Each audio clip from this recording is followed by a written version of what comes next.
स्वागत है दोस्तों आपका हमारे चैनल आर के वर्मा में। एक अकबर के दरबार में बहुत से दरबारी थे।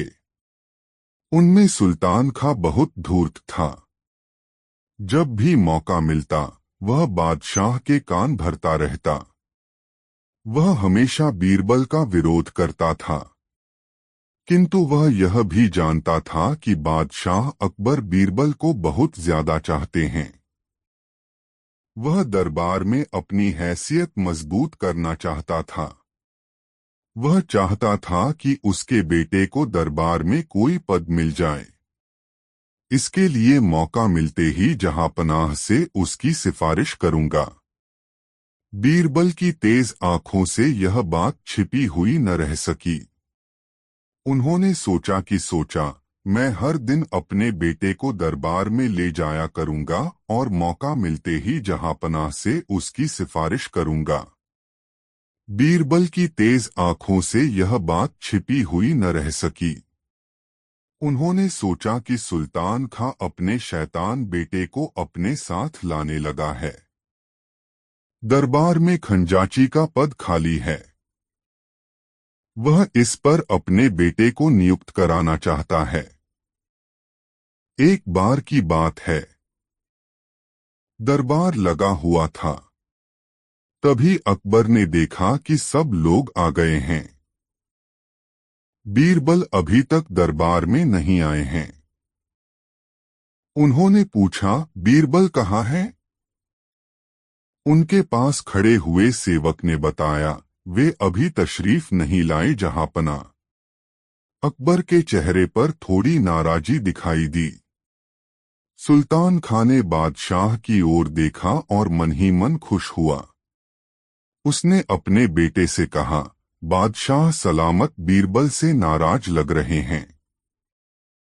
यही मौका है अपनी बात कहने का।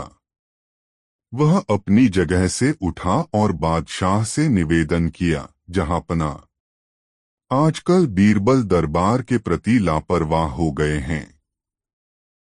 उन्हें दरबार के वक्त का पाबंद तो होना ही चाहिए। अकबर ने कहा, लगता है उन्हें सबक सिखाना पड़ेगा।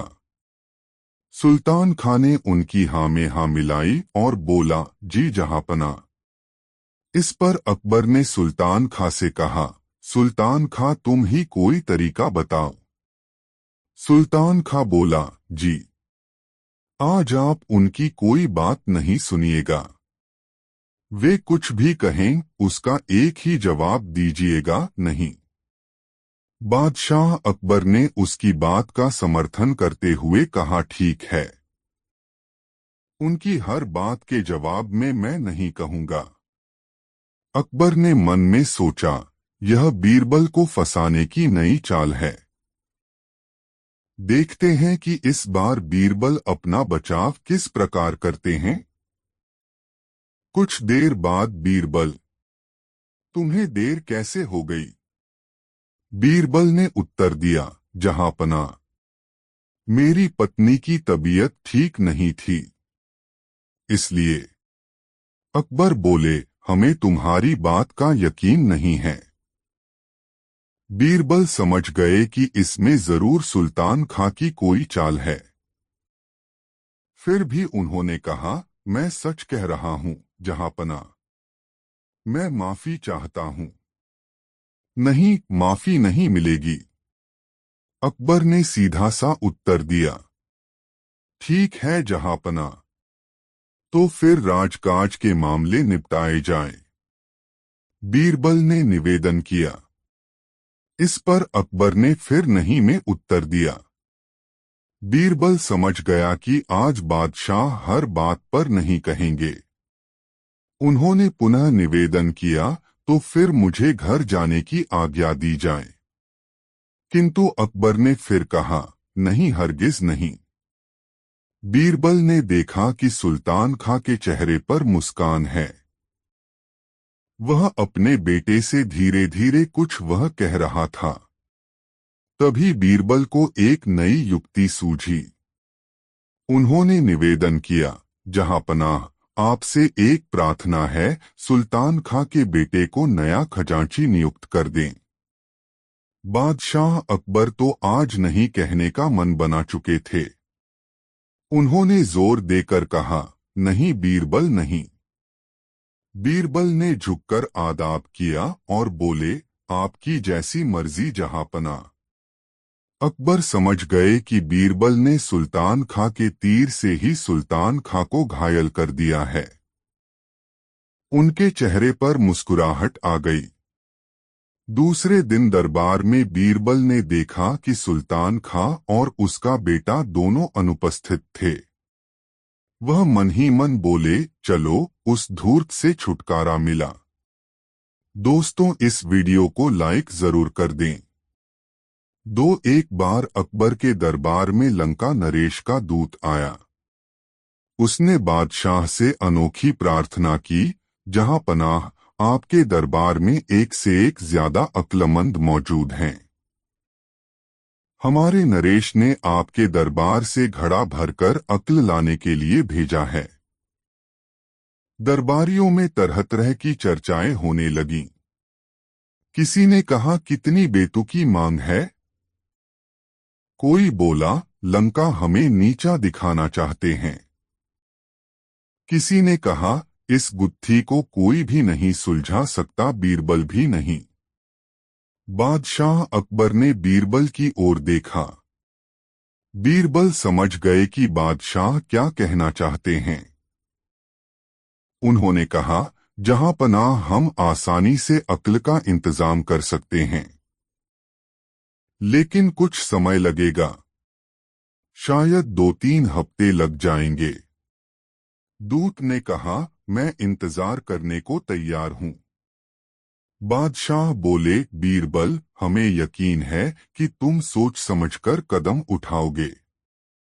यह हमारी इज्जत का सवाल है। बीरबल ने निवेदन किया, आप चिंता न करें जहांपना। लंका नरेश को घड़ा भरकर अक्ल अवश्य मिलेगी। शाम को बीरबल ने अपने सेवक को बुलाया और बोले, जाओ छोटे मुंह वाले कुछ घड़े लेकर आओ। सेवक शीघ्र ही घड़े लेकर आ गया। घड़ों के साथ बीरबल अपने खेत में पहुंचे। वहां कद्दू की एक बड़ी बेल फैली हुई थी। उन्होंने एक घड़ा लिया और उसे धीरे से कद्दू के फूल पर औंधा रख दिया। इसके बाद सेवक से कहा, बाकी घड़े भी इसी तरह रख दो। जब सबक ने घड़ों को फूलों पर रख दिया तो बीरबल बोले, देखो, इनकी अच्छी तरह देखभाल करना। कोई भी घड़ा अपनी जगह से हटाया न जाए। मैं इन्हें बाद में मंगवाऊंगा। इसी तरह कुछ सप्ताह बीत गए। एक दिन बादशाह को घड़े भर अक्ल की बात याद आई।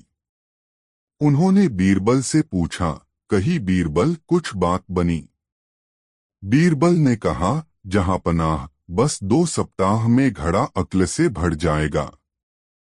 2 सप्ताह बाद बीरबल घड़ों के पास पहुंचे।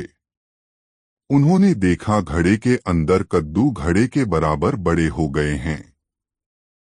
वे दरबार में पहुंचे और लंका नरेश के दूत को बुलवाया। बीरबल ने कहा, जहांपनाह, अब घड़ा भर अक्ल तैयार है। बीरबल ने ताली बजाई। तुरंत उनका सेवक एक थाल में घड़ा रखकर बड़ी शान से दरबार में हाजिर हुआ। बीरबल ने घड़ा उठाया और दूत से बोले, यह लीजिए। इसे अपने नरेश को भेंट कीजिए। लेकिन एक बात याद रहे, इसमें अक्ल का जो फल है वह तभी असर दिखाएगा जब घड़े को बिना हानि पहुंचाए उसे घड़े से पूरा बाहर निकाला जाए। हाँ, यदि नरेश को अधिक अक्ल की जरूरत हो तो ऐसे 5 घड़े हमारे पास और भी हैं। दूत ने घड़े से पर्दे हटाया तो उसकी आंखें फैले गई। उसने अंदर झांका और बोले, बीरबल का जवाब नहीं है, जहांपना। दूत के जाने पर अकबर ने बीरबल से कहा, तुमने बताया कि तुम्हारे पास ऐसे 5 फल और हैं। एक हमें भी तो दिखाओ। जैसे ही अकबर ने घड़े में झांका, उसके अंदर तजा कद्दू को देखकर वह जोर से हंस पड़े। वह भाई वह इसे पाकर निश्चय ही लंका नरेश को अक्ल आ जाएगी। तुम्हारा कोई जवाब नहीं है। दोस्तों, इस वीडियो को लाइक जरूर कर दे और वीडियो कैसा लगा कमेंट में जरूर बताएं। एक दिन सभा में बैठे बादशाह अकबर ने बीरबल की पगड़ी बांधने की कला की प्रशंसा की। उसी सभा में मुल्ला दोप्याजा बादशाह का एक मुहलगा सरदार था। वह बीरबल की प्रशंसा बादशाह से न सुन सका। मन ही मन अपने अप्रमाण से चिढ़कर मुल्ला ने कहा, इसमें कौन सी बड़ी बुद्धिमानी है जिसकी इतनी बड़ाई हो रही है। इससे कहीं अच्छी पगड़ी तो मैं बांध सकता हूँ। बादशाह ने प्रसन्न होकर दूसरे दिन मुल्ला को अपनी कला प्रदर्शित करने को कहा। उस दिन के आवश्यक कार्यों को निपटाकर बादशाह महल में चले गए। सुल्ला मन ही मन आनंदित हो रहे थे। दूसरे दिन बड़े सुबह सुबह वह समय से पहले ही दरबार में जा पधारे। जो दरबारी आते वे देखते ही मुल्ला की तारीफ करते। अंत में बीरबल के साथ बादशाह भी आए। मुल्ला को पगड़ी देखकर बादशाह को बहुत प्रसन्नता हुई। मुल्ला को पगड़ी की तारीफ करते हुए बादशाह बोले, यह तो बीरबल की पगड़ी से सचमुच कहीं अच्छी बंधी है। यह सुनकर बीरबल बोले, जहांपना, यह मुल्ला साहब की करामात नहीं है बल्कि इनकी पत्नी की है। वास्तव में तारीफ के योग्य इनकी पतली है, न कि मुल्ला। उसी के सहयोग से आज यह इस सम्मान को प्राप्त हुए। यदि मेरी बात सत्य नहीं है तो मुल्ला साहब अपनी पगड़ी खोल दें और हुजूर के सामने दोबारा बांधें। यदि ऐसी ही सुंदर पगड़ी दोबारा बांध लेंगे तो ठीक है, अन्यथा फिर यही समझा जाएगा कि पगड़ी इन्होंने अपनी पत्नी से बंधवाई है। बादशाह ने बीरबल की बात को मान लिया और मुल्ला साहब को पगड़ी उतारकर दोबारा बांधने का हुक्म दिया। मुल्ला ने पगड़ी उतार ली, किंतु वे बिना शीशे के पगड़ी नहीं बांध सकते थे। उन्हें इधर उधर झांकते हुए देखकर बीरबल ने चुटकी ली और कहा, मुल्ला साहब क्या चाहिए। मुल्ला कुछ न बोले और पगड़ी बांधना आरंभ किया। शीशा न देखने के कारण उन्होंने जो पगड़ी बांधी उससे सब दरबारी और बादशाह हंस पड़े। मुल्ला बेचारे बहुत लज्जित हुए। बादशाह ने मन ही मन बीरबल की प्रशंसा की। प्रकट में बादशाह बोले, वाह मुल्ला साहब, आपने तो कमाल कर दिया।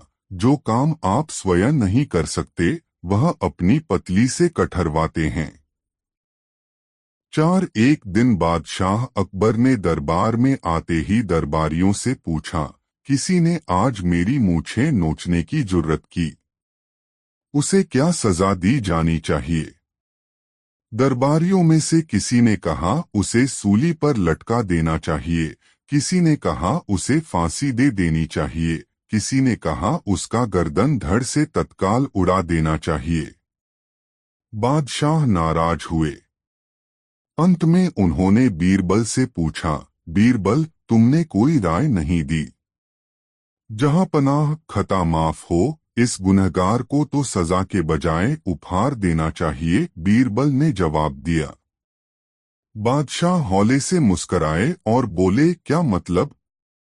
जहां पनाह, जो व्यक्ति आपकी मूछें नोचने की जुर्रत कर सकता है वह आपके शहजादे के सिवा कोई और हो ही नहीं सकता जो आपकी गोद में खेलता है।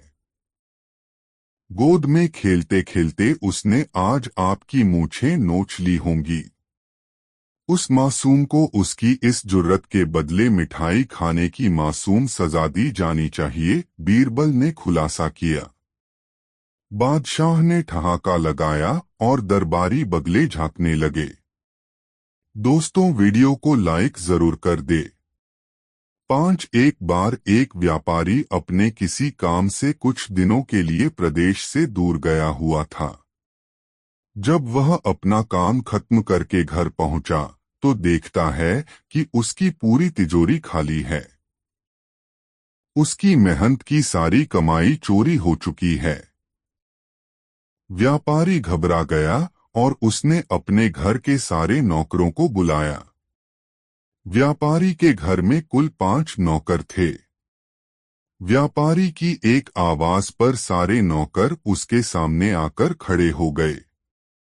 व्यापारी ने उनसे पूछा, तुम लोगों के होते हुए घर में इतनी बड़ी चोरी कैसे हो गई?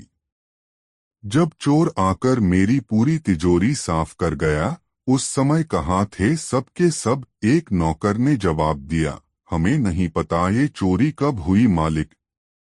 हम सो रहे थे। उसकी यह बात सुनकर व्यापारी गुस्से से आग बबूला हो उठा और बोला, मुझे तो लगता है कि तुम 5 में से किसी एक ने ही चोरी की है। तुम्हारा हिसाब अब बादशाह अकबर ही करेंगे। यह कहता हुआ वो महल की ओर चल पड़ा। बादशाह अकबर अपने दरबार में बैठकर जनता की समस्या सुन रहे थे कि तभी व्यापारी वहां पहुंच गया। व्यापारी ने कहा, न्याय हुजूर, न्याय, मेरी समस्या को दूर करें। बादशाह ने पूछा, क्या हुआ? कौन हो तुम और क्या है तुम्हारी समस्या? व्यापारी बोला, मैं आप ही के राज्य में रहने वाला एक व्यापारी हूँ महाराज। एक जरूरी काम से कुछ दिनों के लिए प्रदेश से बाहर गया था। जब वापस आया तो मेरी सारी तिजोरी लुट चुकी थी। मैं बर्बाद हो गया। हुजूर, मेरी मदद करें। यह सुनकर बादशाह ने व्यापारी से कुछ सवाल पूछे, जैसे कितना सामान चोरी हुआ, क्या उसे किसी पर शक है आदि। सवालों के जवाब मिलने के बाद अकबर ने व्यापारी का मामला बीरबल को सौंप दिया और कहा कि असली चोर को पकड़ने में बीरबल उसकी मदद करेंगे। अगले दिन बीरबल व्यापारी के घर पहुंचे। उन्होंने सभी नौकरों को बुलाया और उनसे पूछा कि चोरी की रात वो सभी कहाँ थे। सभी ने कहा कि वो व्यापारी के घर में ही रहते हैं और उस रात भी व्यापारी के घर में ही सो रहे थे। बीरबल ने उनकी बात मान ली और कहा, आप सभी को परेशान होने की जरूरत नहीं है। मेरे हाथ में ये 5 जादुई लकड़ियां हैं। मैं आप सभी को एक एक लकड़ी दूंगा। जो भी चोर होगा उसकी लकड़ी आज रात 2 इंच लंबी हो जाएगी और चोर पकड़ा जाएगा। हम सभी कल यहीं मिलेंगे। यह कह बीरबल ने सबसे हाथ में एक एक लकड़ी पकड़ाई और वहां से चले गए। दिन ढल गया। अगले दिन बीरबल फिर से व्यापारी के घर पहुंचे और उन्होंने सभी नौकरों को अपनी अपनी लकड़ी के साथ बुलाया। जब बीरबल ने सबकी लकड़ी देखी तो उन्होंने देखा कि एक नौकर की लकड़ी 2 इंच छोटी है। बस फिर क्या था? बीरबल ने तुरंत सिपाहियों को उस नौकर को पकड़ने का आदेश दिया। व्यापारी इस पूरी घटना को समझ नहीं पाया और असमंजस से बीरबल की तरफ देखने लगा।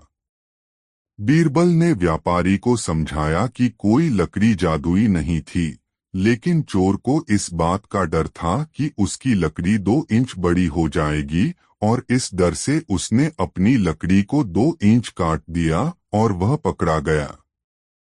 व्यापारी बीरबल की चतुराई से बहुत प्रभावित हुआ और उसका धन्यवाद किया। सीख, गलत काम चाहे जितना भी चतुराई से किया जाए, लेकिन वो सभी की नजरों में आ जाता है और उसका अंजाम हमेशा बुरा ही होता है। 6 एक दफा शहंशाह अकबर ने घोषणा की कि यदि कोई व्यक्ति सर्दी के मौसम में नर्मदा नदी के ठंडे पानी में घुटनों तक डूबा रहकर सारी रात गुजार देगा, उसे भारी भरकम तोहफे से पुरस्कृत किया जाएगा। एक गरीब धोबी ने अपनी गरीबी दूर करने की खातिर हिम्मत की और सारी रात नदी में घुटने पानी में ठिठुरते बिताई और जहांपनाह से अपना इनाम लेने पहुंचा। बादशाह अकबर ने उससे पूछा, तुम कैसे सारी रात बिना सोए खड़े खड़े ही नदी में रात बिताए? तुम्हारे पास क्या सबूत है? धोबी ने उत्तर दिया, जहांपनाह, मैं सारी रात नदी छोर के महल के कमरे में जल रहे दीपक को देखता रहा और इस तरह जागते हुए सारी रात नदी के शीतल जल में गुजारी। बादशाह ने क्रोधित होकर कहा, तो इसका मतलब यह हुआ कि तुम महल के दिए की गर्मी लेकर सारी रात पानी में खड़े रहे और इनाम चाहते हो। सिपाहियों, इसे जेल में बंद कर दो। बीरबल भी दरबार में था। उसे यह देख बुरा लगा कि बादशाह नाहक ही उस गरीब पर जुल्म कर रहे हैं। बीरबल दूसरे दिन दरबार में हाजिर नहीं हुआ, जबकि उस दिन दरबार की एक आवश्यक बैठक थी। बादशाह ने एक खादिम को बीरबल को बुलाने भेजा। खादिम ने लौटकर जवाब दिया, बीरबल खिचड़ी पका रहे हैं और वह खिचड़ी पकते ही उसे खाकर आएंगे। जब बीरबल बहुत देर बाद भी नहीं आए तो बादशाह को बीरबल की चाल में कुछ संदेह नजर आया। वे खुद तफ्तीश करने पहुंचे। बादशाह ने देखा कि एक बहुत लंबे से डंडे पर एक घड़ा बांधकर उसे बहुत ऊंचा लटका दिया गया है और नीचे जरा सा आग जल रहा है। पास में बीरबल आराम से खटिए पर लेटे हुए हैं। बादशाह ने तमक्कर पूछा, यह क्या तमाशा है? क्या ऐसी भी खिचड़ी पकती है? बीरबल ने कहा, माफ करें जहांपनाह, जरूर पकेगी। वैसी ही पकेगी जैसी कि धोबी को महल के दिए की गर्मी मिली थी।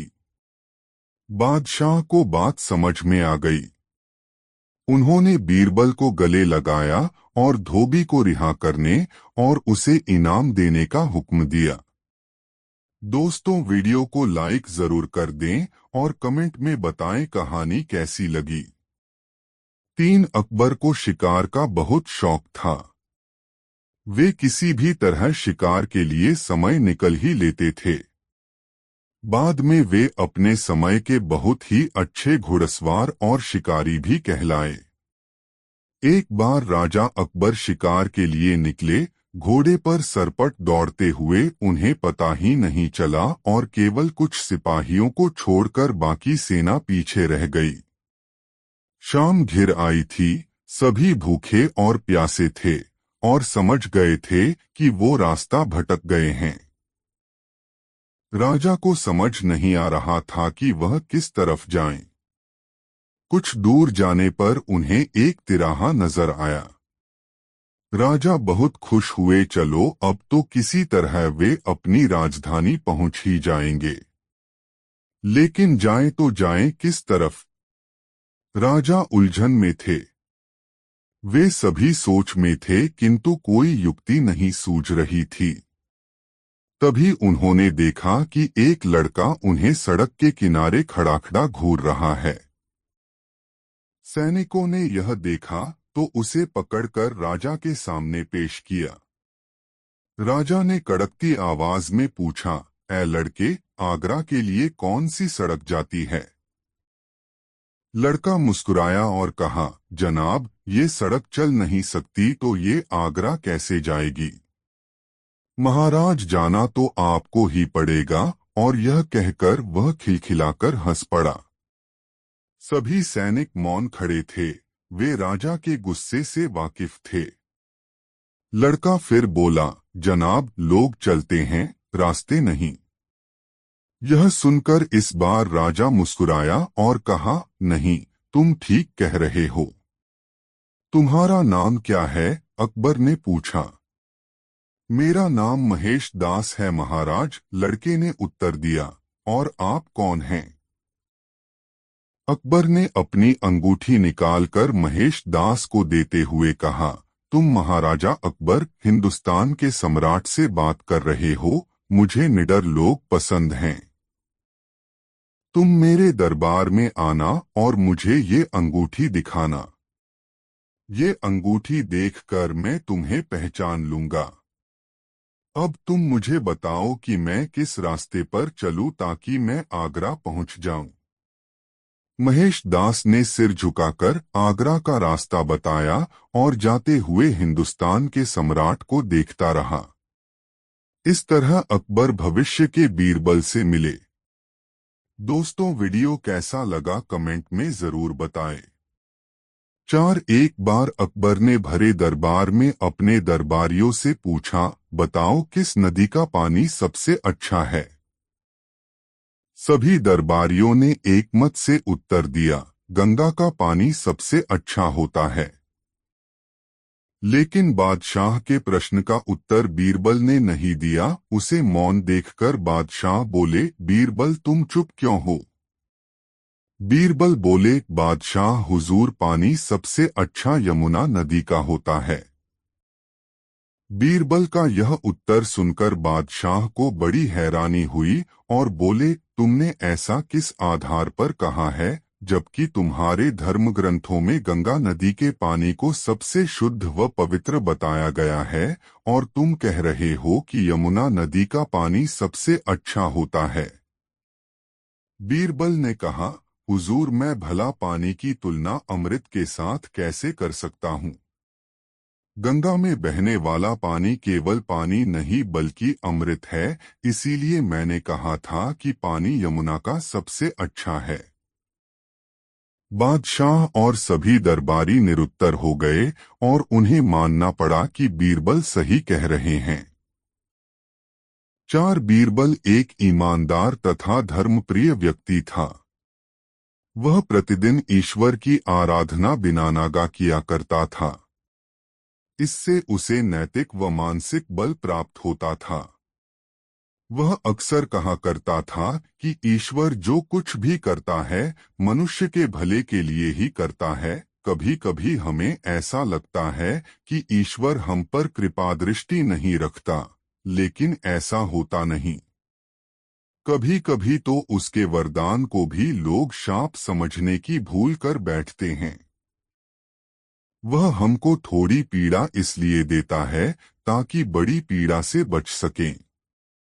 एक दरबारी को बीरबल की ऐसी बातें पसंद न आती थीं। एक दिन वही दरबारी दरबार में बीरबल को संबोधित करता हुआ बोला, देखो ईश्वर ने मेरे साथ क्या किया। कल शाम को जब मैं जानवरों के लिए चारा काट रहा था तो अचानक मेरी छोटी उंगली कट गई।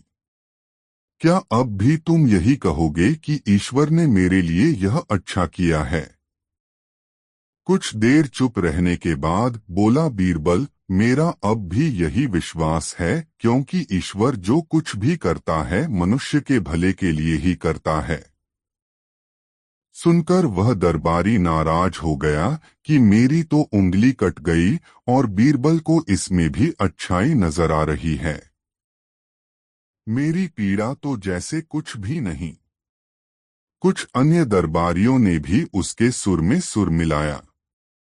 तभी बीच में हस्तक्षेप करते हुए बादशाह अकबर बोले, बीरबल हम भी अल्लाह पर भरोसा रखते हैं, लेकिन यहाँ तुम्हारी बात से सहमत नहीं।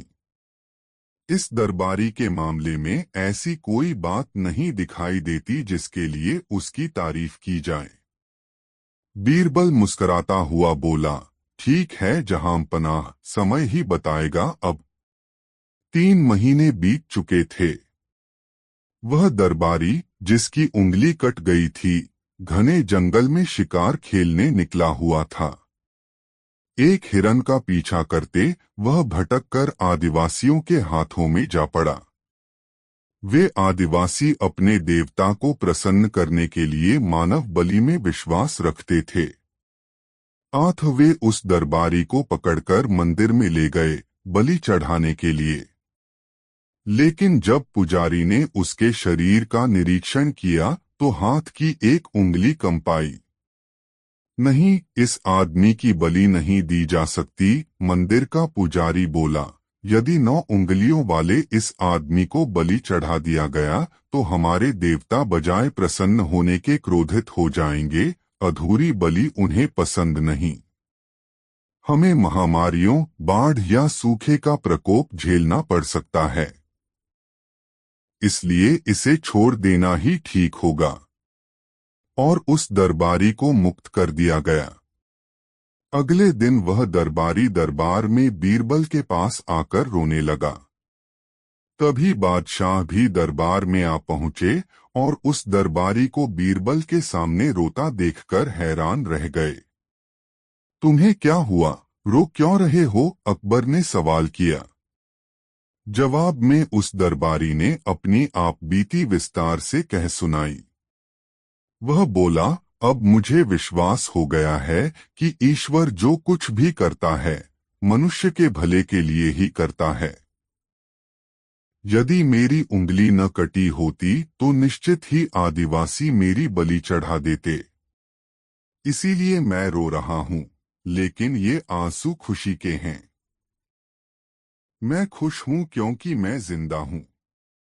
बीरबल के ईश्वर पर विश्वास को संदेह की दृष्टि से देखना मेरी भूल थी। अकबर ने मंद मंद मुस्कराते हुए दरबारियों की ओर देखा, जो सिर झुकाए चुपचाप खड़े थे। अकबर को गर्व महसूस हो रहा था कि बीरबल जैसा बुद्धिमान उसके दरबारियों में से एक है। दोस्तों, कहानी कैसी लगी कमेंट में जरूर बताएं। 5 एक मंत्री की उदास शक्ल देख बादशाह अकबर ने उसकी उदासी का कारण पूछा। तब मंत्री बोले कि आप सारे महत्वपूर्ण कार्य बीरबल को सौंपकर उसे महत्ता देते हैं, जिस कारण हमें अपनी प्रतिभा साबित करने का मौका ही नहीं मिलता है। इस बात को सुनकर अकबर ने उस मंत्री को 3 रुपए दिए और कहा कि आप बाजार जाकर इन 3 रुपयों को 3 चीजों पर बराबर बराबर खर्च करें, यानी हर एक चीज पर 1 रुपए। लेकिन शर्त यह है कि पहली चीज यहाँ की होनी चाहिए, दूसरी चीज वहाँ की होनी चाहिए और तीसरी चीज ना यहाँ की होनी चाहिए और ना वहाँ की होनी चाहिए। दरबारी मंत्री अकबर से 3 रुपए लेकर बाजार निकल पड़ा। उसकी समझ में नहीं आ रहा था कि वो अब क्या करे। वह एक दुकान से दूसरे दुकान चक्कर लगाने लगा, लेकिन उसे ऐसा कोई नहीं मिला जो इस शर्त के मुताबिक 1 रुपए वाली 3 चीजें दे सके। वह थक हार कर वापस अकबर के पास लौट आया। अब बादशाह अकबर ने यही कार्य बीरबल को दिया। बीरबल 1 घंटे में अकबर बादशाह की चुनौती पार लगाकर 3 वस्तुएं लेकर लौट आया। अब बीरबल ने उन वस्तुओं का वृतांत कुछ इस प्रकार सुनाया। पहला 1 रुपया मैंने मिठाई पर खर्च कर दिया जो यहाँ इस दुनिया की चीज है। दूसरा रुपया मैंने एक गरीब फकीर को दान किया जिससे मुझे पुण्य मिला जो वहाँ यानी जन्नत की चीज है। और तीसरे रुपए से मैंने जुआ खेला और हार गया। इस तरह जुए में हारा रुपया वो तीसरी चीज थी जो ना यहाँ मेरे काम आई न वहाँ जन्नत में मुझे नसीब होगी। बीरबल की चतुराईपूर्ण बात सुनकर राजा के साथ साथ दरबारी भी मुस्कुरा पड़े और सभी ने उनकी बुद्धि का लोहा मान लिया। दोस्तों की कहानी किस लिए कमेंट जरूर बताएं, वीडियो को लाइक जरूर कर दे। 4 एक बार बादशाह अकबर ने दरबार में पूछा, बताओ बताओ सबसे चतुर कौन कौन सी है? मुल्ला दो प्याजे तथा अन्य लोगों ने अपनी अपनी जातियों को होशियार बताया। जब बीरबल से पूछा गया तो उसने बताया, जहां पनाह सबसे चतुर बनिया होता है। बनिए से चालाक कौम कोई नहीं होती। कैसे? बादशाह ने पूछा। बनिया कभी किसी की बुराई नहीं ले सकता। जैसा मुंह होता है वह वैसी ही बात करता है, बीरबल ने बताया। सिद्ध करके दिखाओ। जी अच्छा। बीरबल ने 7-8 बनियों को बुलवा लिया। उनकी दावत महल में थी। पहले तो वे आने को तैयार ही नहीं हुए। पता नहीं क्या कारण है। बादशाह से किसी ने शिकायत तो नहीं कर दी है, परंतु जब समझाया गया तो वे आ गए।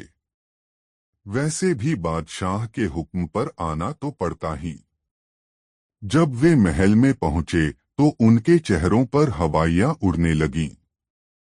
वे बड़ी मुश्किल से भय को निकाल सके। उनके सामने उड़द की दाल लाई गई और पूछा गया, बताओ ये क्या है? देखकर वे पहचान गए कि उड़द की दाल है, परंतु इस डर से कि कहीं उसमें और कोई बात न हो, वे ठीक नहीं बताना चाहते थे। किसी ने कहा मूंग, एक ने कहा मसूर, तीसरे ने मोठ बताया, उड़द किसी ने नहीं बताया। बादशाह की समझ में कुछ नहीं आ रहा था कि वे क्या बक रहे हैं। बादशाह बोले, अरे मूर्खा, ये उड़द की दाल है। हाँ जी, वही है, वही है। सब एक साथ बोले। बीरबल और बादशाह ने एक दूसरे की ओर देखा। बीरबल ने पूछा, क्या है ये? जी वही जो बादशाह ने बताया। क्या बताया? हमें तो याद नहीं रहा, हुजूर। अब बादशाह ने पूछा, बीरबल, यह उड़द की दाल क्यों नहीं कहते? वहम के कारण बीरबल बोला, इन्हें वहम है कि दाल में कोई बात है। ये चालाक हैं। अब तो आप मान गए। बादशाह ने इनाम देकर उन्हें भगा दिया। हाँ बीरबल, ये सबसे चालाक हैं। वहम और शक के कारण उड़द की दाल नहीं कहा। दूसरा यह भी कि हम कुछ और न कह दें, इसलिए जो हमने कहा था वही बताया। सब एक साथ बोले और हमारी हाँ में हाँ मिलाई। 1 दिन बादशाह ने बीरबल से पूछा, 5 सड़े घोड़े अड़े, विद्या बिसर जाए, अंगारों पर रोटी जले, बताओ कोई उपाय।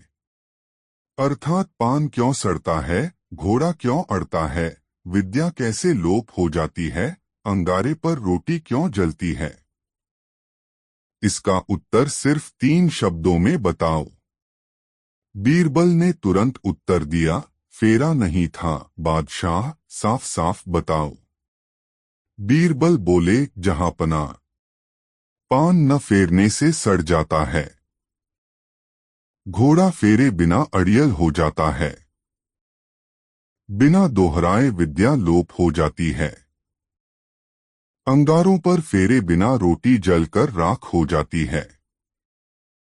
3 अकबर बादशाह को मजाक करने की आदत थी। एक दिन उन्होंने नगर के सेठों से कहा, आज से तुम लोगों को पहरेदारी करनी पड़ेगी। सुनकर सेठ घबरा गए और बीरबल के पास पहुंचकर अपनी फरियाद रखी।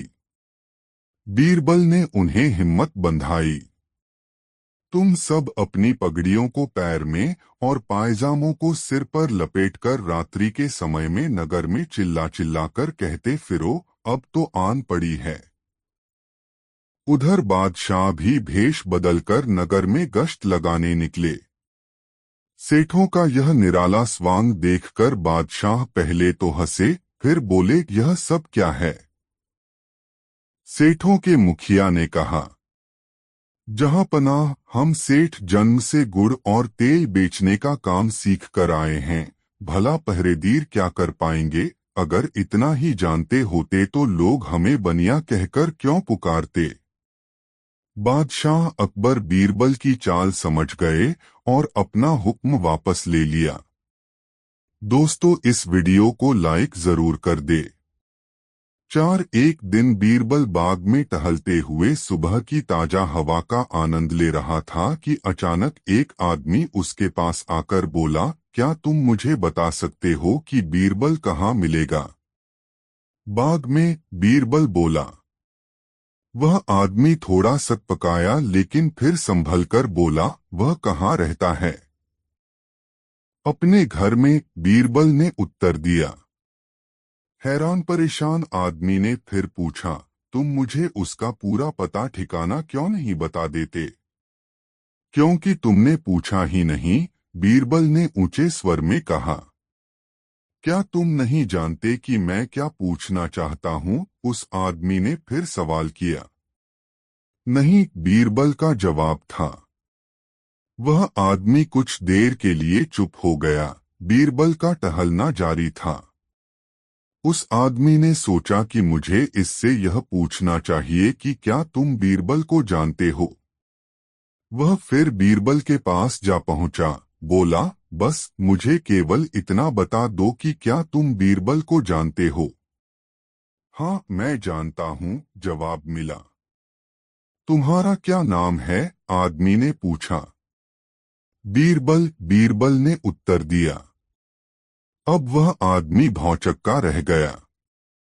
वह बीरबल से इतनी देर से बीरबल का पता पूछ रहा था और बीरबल था कि बताने को तैयार नहीं हुआ कि वही बीरबल है। उसके लिए यह बेहद आश्चर्य की बात थी। तुम भी क्या आदमी हो? कहता हुआ वह कुछ नाराज सा लग रहा था। मैं तुमसे तुम्हारे ही बारे में पूछ रहा था और तुम न जाने क्या क्या ऊटपटांग बता रहे थे। बताओ, तुमने ऐसा क्यों किया? मैंने तुम्हारे सवालों का सीधा सीधा जवाब दिया था, बस। अंततः वह आदमी भी बीरबल की बुद्धि की तीक्ष्णता देख मुस्कराए बिना न रह सका। दोस्तों, वीडियो को एक लाइक जरूर कर दे। एक दिन बादशाह ने खोजा से पूछा, खोजा, चलते वक्त तुम जमीन की तरफ देखते हुए क्यों चलते हो? सामने या दाएं बाएं क्यों नहीं देखते? क्या यह तुम्हारी खानदानी रीति है? खोजा ने तत्काल उत्तर दिया, नहीं जहांपना, ऐसी तो कोई बात नहीं है। दरअसल मैं जमीन की तरफ देखता हुआ इसलिए चलता हूँ कि इसी जमीन में मेरे अब्बाजान कहीं गुम हो गए हैं। मैं उन्हीं को तलाशता हुआ आगे बढ़ता हूँ। बादशाह को ठिठोली सूझी। उसने मुस्कराते हुए कहा, खोजा, यदि मैं तुम्हारे अब्बाजान को खोज निकालूं तो तुम मुझे क्या दोगे? हुजूर, आधा आधा। हाजिर जवाब खोजा ने उत्तर दिया। यह सुनकर बादशाह की हंसी फूट पड़ी।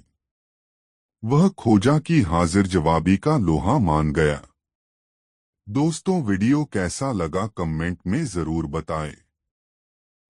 एक दिन उदासी भरे लहजे में बादशाह खोजा से बोला, खोजा, बहुत दिनों से मेरी इच्छा है कि आकाश में उड़कर पूरी दुनिया की सैर करूं। मैं दुनिया के पहाड़ों, नदियों, शहरों, गांवों, जंगलों और मैदानों को देखकर अपना ज्ञान बढ़ाना चाहता हूं। मेरी यह इच्छा पूरी करने के लिए क्या तुम कोई बढ़िया तरकीब बता सकते हो? खोजा ने धीर गंभीर आवाज में कहा, जरूर बता सकता हूँ, जहांपना। यह सुनते ही बादशाह की उदासी उड़न छू हो गई। वह उतावला होता हुआ बोला, तुम सचमुच बड़े अक्लमंद हो। बताओ, वह तरकीब कौन सी है? आकाश में पहुंचना कोई मुश्किल काम नहीं है, जहांपना, बशर्ते आप में धीरज हो। आप अपने खजूरी रंग के घोड़े को मुझे दीजिए। मैं उस पर सवार होकर दूर के एक पहाड़ से एक खास बूटी ले आऊंगा, जिसे खाकर घोड़े की पीठ पर पंख निकल आएंगे। तब आप उसकी पीठ पर बैठकर अपनी इच्छा पूरी कर लेना। अलबत्ता मुझे वहां तक जाने आने में कोई 1 साल लग जाएगा। क्या आप इतना इंतजार कर सकते हैं? बादशाह खुशी से फूला न समाया। उसने अपने अंगरक्षक को आदेश दिया कि वह उसका घोड़ा फौरन खोजा के हवाले कर दे और उसे बहुत सारा धन भी सरकारी खजाने से दिलवा दे। खोजा घोड़े पर सवार हो गया। चाबुक लगते ही घोड़ा हवा से बातें करने लगा। घोड़े पर सवार होकर खोजा दूसरे मुल्क में पहुंचा और एक व्यापारी को राजा का घोड़ा बेचकर अपने गधे पर सवार होकर अपने घर लौट आया। घर पहुंचकर उसने बादशाह से मिला सारा धन और घोड़े को बेचकर उसे जो रुपए मिले वे सब अपनी पत्नी के हवाले किए और सारा किस्सा सुनाने के बाद यह कहता हुआ लंबी चादर तानकर सो गया कि अब 1 साल तक मुझे कहीं आना जाना नहीं है। मैं घर में हूं, यह बात किसी को न बताना। पत्नी ने सारी बात सुनी तो वह अपनी हंसी न रोक पाई, पर साथ ही उसे कुछ चिंता भी होने लगी। करीब 1 साल बाद खोजा राजमहल में पहुंचा। उसे देखते ही बादशाह ने मुस्कराकर पूछा, खोजा, 3 दिन बाद 1 साल पूरा होने वाला है। क्या मेरे घोड़े की पीठ पर पंख निकल आए हैं? हाँ, जहांपनाह, खोजा ने मूंछों पर हाथ फेरते हुए जवाब दिया।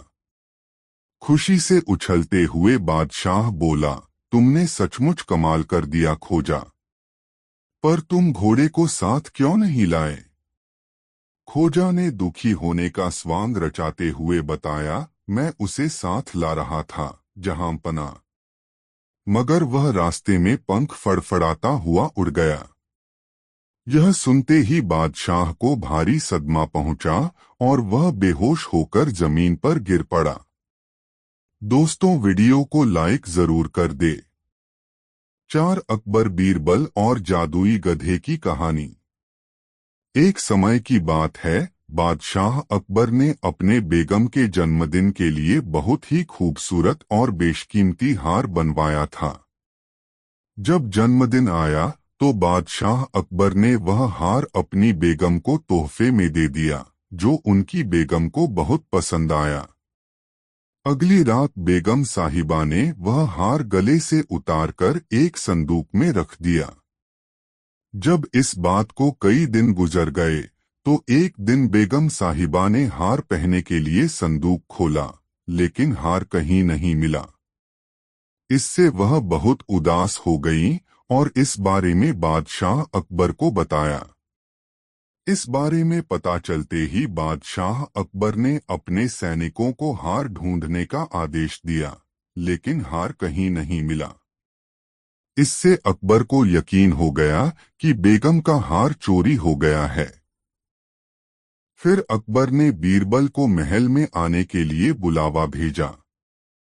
जब बीरबल आया तो अकबर ने सारी बात बताई और हार को खोज निकालने की जिम्मेदारी उसे सौंप दी। बीरबल ने समय व्यर्थ किए बिना ही राजमहल में काम करने वाले सभी लोगों को दरबार में आने के लिए संदेश भिजवाया। थोड़े ही देर में दरबार लग गया। दरबार में अकबर और बेगम सहित सभी काम करने वाले हाजिर थे, लेकिन बीरबल दरबार में नहीं था। सभी बीरबल का इंतजार कर ही रहे थे कि तभी बीरबल एक गधा लेकर राज दरबार में पहुंच जाता है। देर से दरबार में आने के लिए बीरबल बादशाह अकबर से माफी मांगता है। सभी सोचने लगते हैं कि बीरबल गधे को लेकर राज दरबार में क्यों आया है। फिर बीरबल बताता है कि यह गधा उसका दोस्त है और उसके पास जादुई शक्ति है। यह शाही हार चुराने वाले का नाम बता सकता है। इसके बाद बीरबल जादुई गधे को सबसे नजदीक वाले कमरे में ले जाकर बांध देता है और कहता है कि सभी एक एक करके कमरे में जाएं और गधे की पूंछ पकड़कर चिल्लाएं, जहां पनाह, मैंने चोरी नहीं की है। साथ ही बीरबल कहता है कि आप सभी की आवाज दरबार तक आनी चाहिए। सभी के पूंछ पकड़कर चिल्लाने के बाद आखिर में गधा बताएगा कि चोरी किसने की है। इसके बाद सभी कमरे के बाहर एक लाइन में खड़े हो गए और एक एक करके सभी ने कमरे में जाना शुरू कर दिया। जो भी कमरे के अंदर जाता तो पूंछ पकड़कर चिल्लाना शुरू कर देता, जहां पनाह मैंने चोरी नहीं की है। जब सभी का नंबर आ जाता है तो अंत में बीरबल कमरे में जाता है और कुछ देर बाद कमरे से बाहर आ जाता है। फिर बीरबल सभी काम करने वालों के पास जाकर उन्हें दोनों हाथ सामने करने को बोलता है और एक एक करके सभी के हाथ सूंघने लगता है। बीरबल की इस हरकत को देखकर सभी हैरान हो जाते हैं। ऐसे ही सूंघते सूंघते एक काम करने वाले का हाथ पकड़कर बीरबल जोर से बोलता है, जहां पनाह इसने चोरी की है। ये सुनकर अकबर बीरबल से कहते हैं, तुम इतने यकीन के साथ कैसे कह सकते हो कि चोरी इस सेवक ने ही की है? क्या तुम्हें जादुई गधे ने इसका नाम बताया है? तब बीरबल बोलता है, जहां पनाह यह गधा जादुई नहीं है। यह बाकी गधों की तरह साधारण ही है। बस मैंने इस गधे की पूंछ पर एक खास तरह का इत्र लगाया है। सभी सेवकों ने गधे की पूंछ को पकड़ा, बस इस चोर को छोड़कर। इसलिए इसके हाथ से इत्र की खुशबू नहीं आ रही है। फिर चोर को पकड़ लिया गया और उससे चोरी के सभी सामान के साथ ही बेगम का हार भी बरामद कर लिया गया। बीरबल की इस अक्लमंदी की सभी ने सराहना की और बेगम ने खुश होकर बादशाह अकबर से उसे उपहार भी दिलवाया। कहानी से सीख। इस कहानी से यह सीख मिलती है कि बुरे काम को कितना भी छुपाने की कोशिश करो, एक दिन सबको पता चल ही जाता है। इसलिए बुरे काम नहीं करने चाहिए। दोस्तों, वीडियो को लाइक जरूर कर दे। 3 बीरबल की सूझबूझ, बुद्धि और हाजिर जवाबी से जहां बादशाह अकबर प्रसन्न रहते थे, वहां दरबार के अन्य लोगों में की ऐसे थे जो बीरबल को उच्च पद से हटाना तथा बादशाह की दृष्टि में गिरना चाहते थे। वे लोग ऐसे अवसर की तक में रहते थे जब वे बादशाह के कान भर सकें या किसी भी तरह बीरबल को नीचा दिखा सकें। ऐसे अवसर अक्सर आते रहते थे। बीरबल की अनुपस्थिति में बादशाह के कान भरने वालों ने एक स्वर में कहा, हमारी समझ में आज तक यह नहीं आया है जहां पनाह की हम लोगों में क्या कमी है। बीरबल को इतना महत्व क्यों दिया जाता है? यहाँ तो उससे कहीं अधिक पढ़े लिखे लोग हैं। बादशाह अकबर मौन रहे। वे चुपचाप सुनते रहे। बादशाह को उपेक्षा के भाव से मुस्कुराते देखकर एक मौलाना बोले, जहां पनाह, उस आदमी से आपको इतना लगाव क्यों है? क्या वह हमसे ज्यादा विद्वान है? बहुत फर्क है उसमें और आप लोगों में। बादशाह ने कहा, जानने की इच्छा है हुजूर। फर्क जानना चाहते हो? बादशाह ने पूछा। हाँ हुजूर, फर्क पता चल जाएगा। इसी समय बीरबल के पास सूचना भेज दो कि वह 7 दिनों के लिए छुट्टी पर रहें, दरबार में न आएं। तुम लोगों में जो सबसे चतुर हो वह बीरबल के स्थान पर कार्य करे। इस एक हफ्ते में फर्क का पता चल जाएगा। ऐसा ही किया गया। उन लोगों में जो सबसे अधिक चतुर था उसे बीरबल के स्थान पर नियुक्त कर दिया गया। बीरबल को हफ्ते भर के लिए छुट्टी दे दी गई। बादशाह इम्तहान लेने का उचित अवसर और इम्तहान का विषय तलाश करते रहे। एक सप्ताह खत्म होने को आया। 6ठा दिन था। बादशाह ने दरबारियों को एकत्र कर उनके द्वारा चुने गए उस तुर मौलाना से कहा, हमारे महल के पिछले हिस्से में कुतिया के बच्चों की सी आवाजें आती रहती हैं। देखकर आओ क्या बात है। बहुत अच्छा हुजूर, कहकर मौलाना साहब चले गए। वे थोड़ी देर बाद लौटे तो बादशाह ने मुस्कुराकर पूछा, क्या देखा? कुतिया ने बच्चे दिए हैं हुजूर, वे ही कूकू करते रहते हैं। कितने बच्चे हैं? बादशाह ने पूछा। हुजूर मैंने तो नहीं गिने। जाओ गिनकर आओ। बादशाह ने आज्ञा दी। मौलाना आज्ञा पाकर दोबारा गए और थोड़ी देर बाद लौट आए। आते ही बोले, जहां पनाह 5 बच्चे दिए हैं कुतिया ने। मैं स्वयं गिनकर आया हूं। गिन आए? बादशाह ने पूछा। जी हां, मौलाना ने उत्तर दिया। अच्छा। बादशाह ने मुस्कुराकर कहा, फिर तो तुमने यह भी जरूर देखा होगा कि उनमें कितने नर हैं और कितने मादा हैं। मौलाना चकरा गए। हुजूर यह तो देखा नहीं। मौलाना बोले, देख कर आओ। मौलाना तीसरी बार गए और यह देखकर आए कि बच्चों में कितने नर हैं और कितने नर हैं और कितनी मादाएं। आकर बोले, हुजूर 2 नर हैं और 3 मादाएं हैं। अच्छा, जो नर हैं उनके रंग कैसे कैसे हैं? जी, मैंने दोनों नर बच्चों के रंग पूछे हैं। बादशाह ने कहा। जी, जहां तक याद है उनमें से एक तो काला है, एक शायद सफेद है। जरा मैं एक बार देख आता हूं।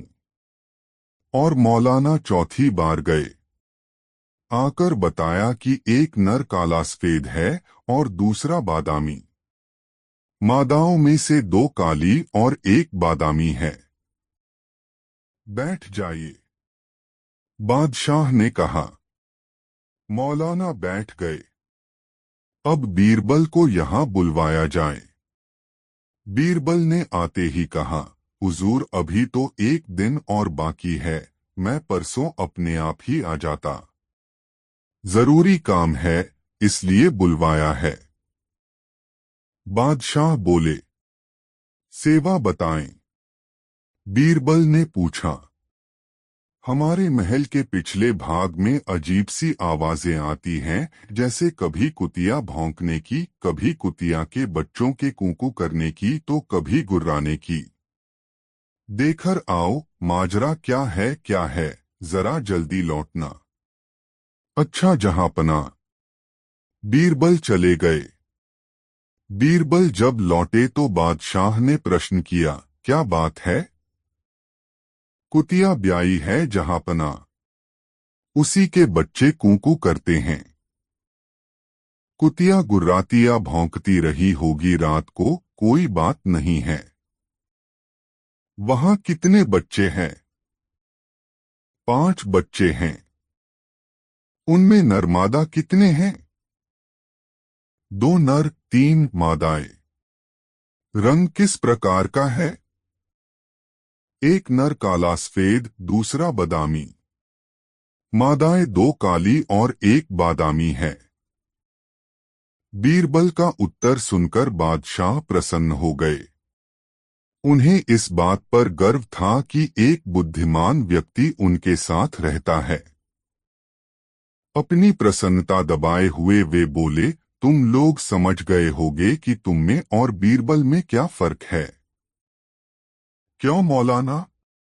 जी। मौलाना का सिर शर्म से झुक गया। जिस काम को वह 4 बार में कर सका था और 2 ढाई घंटा लगाए थे, उसे बीरबल ने एक ही बार में केवल आधा घंटे में कर दिया था। वह समझ गया कि उनमें और बीरबल में फर्क है। बीरबल ने जो मान पाया है, वह अपनी योग्यता के बल पर पाया है। दोस्तों, इस वीडियो को लाइक जरूर कर दें। 4 बीरबल हमेशा एक बात कहते थे कि जो होता है अच्छे के लिए ही होता है।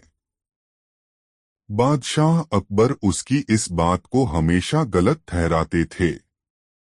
एक दिन तलवार को संभालते समय बादशाह की छोटी उंगली कट गई। बीरबल ने तुरंत बादशाह से कहा,